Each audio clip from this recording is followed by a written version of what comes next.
Are you looking for a native plant that you can put in your pond or aquarium that will help the water quality and also provide some habitat?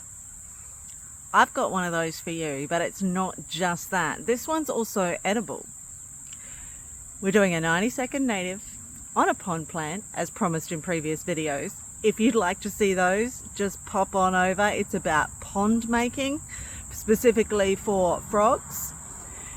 And today we're highlighting one of the plants that I'm using in my pond in a 90-second native, where I try to tell you everything I can about a native plant in 90 seconds. So, start the clock for Bacopa monnieri, also known as the Brahmi herb or Indian pennywort. This one's actually controversial when you talk about it being a native.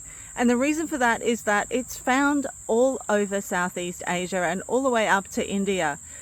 Now, there is some contention that it was introduced to Australia, but if it was, it's naturalized and it was a long, long time ago. It's not an invasive plant. It doesn't take over anything, so I'm quite comfortable growing it. It can be eaten either fresh in salads or cooked in soups and stir fries. It has lovely little flowers that are pollinated by various pollinators, mostly ants, I think, from what I've seen on mine, although the stingless bees will visit them if you can manage to find the rarer bluey purple variety. I've got the white.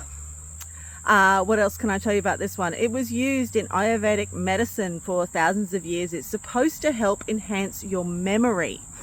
It's also used in a lot of drug companies use it in their vitamins to help with focus and stamina. In your pond, it creates fantastic habitat both under and above the water. It grows on top, it floats, or you can fully submerge it in the water. And my time is up. Thanks for watching. Let me know in the comments what plants you'd like to hear me do later. And until we get into it next time, have a great week.